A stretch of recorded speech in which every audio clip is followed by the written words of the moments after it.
Stuffed pig trotters, the signature dish of Pierre Koffman, a Raymond Blanc favorite, and Marco Pierre White called it his favorite dish. Now, I worked for all three of those chefs, and for Marco, I was a head chef too. So yes, I do know stuffed pig trotters inside out, but I always found there could be one improvement to it. And I know this is a big call, but let's wait till the end and see if you agree or agree to disagree, because I think it's a big trotters game changers. But first, let's cook them so we can actually get to that point. First, you need to get the right trotters, and they come from the back legs, as they are much longer and much more slender than the trotters from the shoulders. But you see, those trotters still have lots of bloody spots. And to get rid of them, I bleached them overnight in fridge cold water, so they got whiter, leading to a better look and a cleaner flavor. Next, I did cut them open on the backside and peel the skin back till the second joint. Would I have gone to the last joint, the trotters will lose their shape later on during cooking. Would I have stopped at the first joint, the trotters would break all around the bony toes when the skin softens during cooking. So I remembered to stop at the second joint. But this was also the moment I could reach easily between the toes, so I could give the trotters their final clean. And then I burned off the remaining hair with a blowtorch. And then I removed all the tendons and the meat from the inside. Then I got a pot, I added some butter, and I fried off some chopped carrots, celery, onions till they were golden brown. Then I added some white wine, some veal stock, some thyme, bay leaf, salt and pepper. And I know it's going to be quite a few ingredients today, because I will recook Marco Pierre White's version, and his sauce I think is just so nice. So we'll place the orders, recipe and ingredients in the link below. Then I simmered the trotters in the oven for 2 to 3 hours at 180 degrees Celsius. But I remembered I needed to shake the bottom every 30 minutes so that the trotters didn't stick to the bottom of the pot. So that gave me loads of time to start to make my filling. And for that I needed some sweetbread, which I also bleached in water in the fridge overnight. But sweetbread is connected by tough skins, so I removed them and broke it into little nuggets. Next, I placed some butters in a hot pan and fried the sweetbreads golden brown before I seasoned them with salt and pepper. Then I chilled them. But I needed a glue to hold the sweetbreads together, so I made some chicken mousse. I got a breast and I removed all the tendons. I placed it into a pre-chilled blender, which is extremely important so that the proteins are chilled and don't collapse. Eggs went in and I blended it to a fine mousse. The final step was salt and pepper and some chilled cream. Now one quick final whisk and done was my chicken mousse. But that was not all, because I needed some flavor to it as well. And for that, I used some morels. Now, all I had was dried ones, so I boiled them for 10 minutes in some water. I took them out and saved the morel stock for my sauce later. The larger ones I cut up for the filling, the smaller ones I kept for the sauce. So I was halfway done. So far, it was really easy. It's just a bit labor intense, that dish, but it's very rewarding. I mean, you cook that for your friends and they will talk about it forever. But then I realized I still had lots of time left, so I thought I could also make my gravy. For that, I got a pot, I added some butter, I added the chicken legs and the sweetbread trimmings, some button mushrooms, sliced shallots, garlic, thyme and bay leaf, and I cooked it all really golden brown before I deglazed it with some sherry vinegar, and deglazed it again with some brandy, and then deglazed it again with some madeira. Now look at that color. So it was time to add my veal stock, my chicken stock and my morel stock, and then I simmered that sauce for approximately 2 hours to absolute perfection. Then I strained it off. So that was done. It was now also time to check on my trotters. I removed them quickly onto a rack to chill them and to dry them off.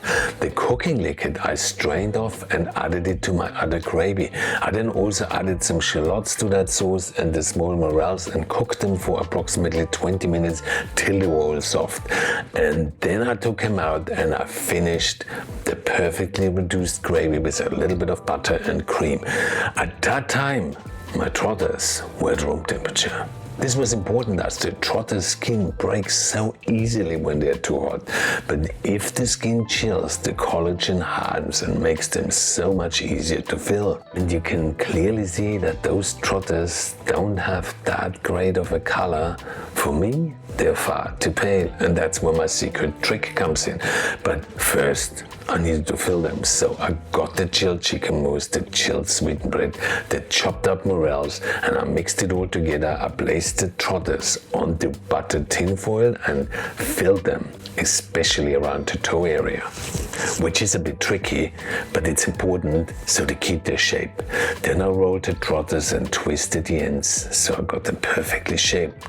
I rolled them again in some Glad wrap and tied the ends to make them waterproof, and then I placed them into 85 degrees hot water for 45 minutes to cook through the chicken mousse.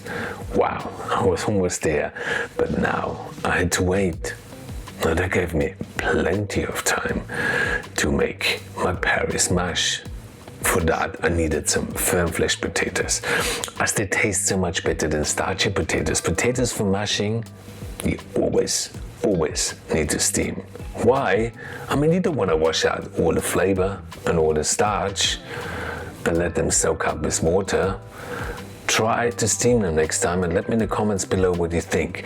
Now, most of us don't like making mashed potatoes with firm flesh potatoes because they have a fusing starch. They are sticky. Starchy potatoes, on the other hand, are dry and they have an expanding starch. So if you go for more flavor, like with Paris mash, you're gonna have to use firm flesh potatoes, which is a lot more work, but it does pay off 100 times. The French say when you make Paris mash, in the end your arm falls off because you have to break the fusing starch up so much more, and that's why it needs to go through a sieve 3 times. That's why you need to beat in the cream and the butter, and you never use milk. I mean, it's literally like adding water. I mean, butter and cream and mashed potatoes, that is the real deal, and I don't care what you say. Anyway, the big moment has arrived, unpacking the Trotters, and then of course upgrading them. So first I removed the wrapping, very pale skin, which is exactly what the recipe says, but I want my skin a bit more exciting, I want it a bit more sticky, so that is the first part of my improvement. I placed the Trotters into a super hot oven for approximately 8 minutes or so to get the skin really dry and really sticky. While that was happening, I did have some time to spare. So I took out some of the gravy and cooked it down to really sticky syrup. And at the same time, I browned the shallots in some butter. So the second improvement I made was then when I took the Trotters out to glaze them with that reduced sticky sauce.